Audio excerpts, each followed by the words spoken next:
So the goal of this video is to go ahead and show you guys how to start writing code in CLion. So when you open up CLion for the first time, you'll see this dialog box pop up and you can click New Project. So what you're going to do is it's going to be a C executable, and you're going to go ahead and choose where you want this project to exist.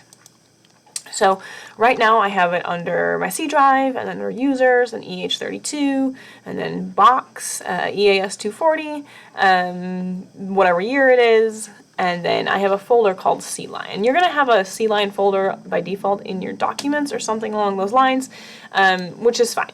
And then you're going to go ahead and name whatever you want the folder to be. So let's say you're doing your homework or you're storing your week lectures. So I'm going to call it week 2.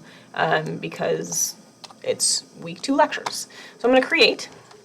What it's going to do is it's going to, by default, create a CMake list file, which essentially tells us everything that we need in order to compile it correctly. So what language we're using, what year, what version, and then what our programs may call and what file it corresponds to. So it also creates a main file, and most programs have a main file. You don't have to call it main, but by default there's a main file.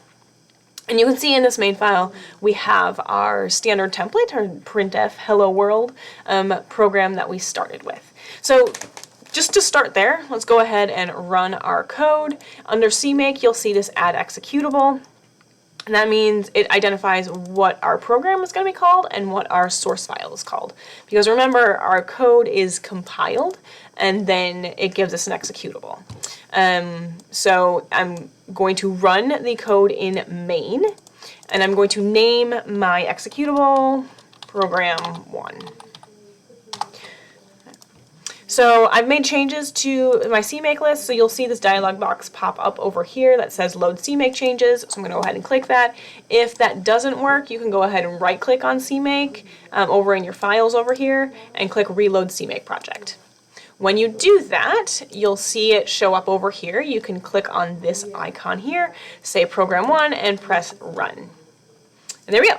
It prints out hello world. So let's say I want to create a new file, though, in this directory. Directory meaning a folder. I can go over here. I can say new C++ source file. Name it a C file, because we're doing the C language. CPP is for C++. And I'm just going to name it something different. We had a file, a class called variables, so I'll click OK. And you can see here's my file. You have this box up here that says this file does not belong to any project target. Code insight features might not work properly. You need to add this to your CMake project. So there's a couple ways to do this. You can go ahead and say add executable. You can type it in manually here, name it program2, and then what you want to associate this file with. Or you can do it through the dialog over here, where this I think is a little bit more complex, but essentially you would say add a new target, add executable, whatever you want to name it. I'll call it program2, and then you would add that, and that does exactly what we typed in before. You'll see me mostly type it in class, but I can see now I have a new program, program2, that's associated with the variables.c file. And this just allows us to have multiple files. If you had a project, like a full project that you're writing big code for, you wouldn't have separate files. They would all be interrelated. You'd have header files, all that fun stuff. So essentially you do want one folder per big project, but for the purposes of class, I'm calling a week of lectures a project.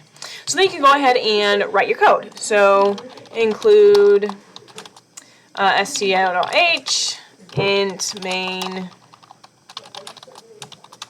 return 0. You can see I typed that wrong. CLion is really nice. Errors more or less show up in red. You can see over here, oh, there's an error here. Hover over it, and you say use of undeclared identifier return, and you can see I spelled it wrong. So I'm going to fix that. And then I'll write some code, which I'll write the code that we wrote in class for this file.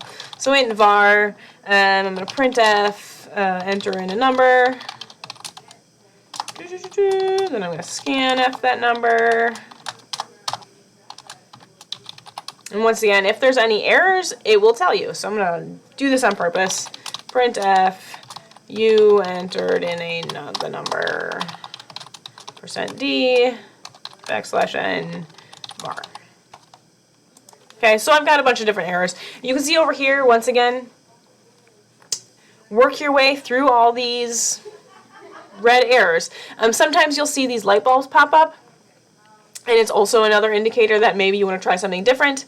So I'm going to go ahead and fix my errors here. There is a expected end of my parentheses, which I totally carried onto the other page.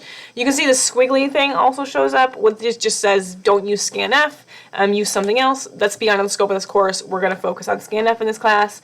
And then I'm also going to fix this so I can see that. Fix that. There's also these other things that I need to fix, and we can see all the red disappear. There's this yellow. Yellow is fine. It's just a warning.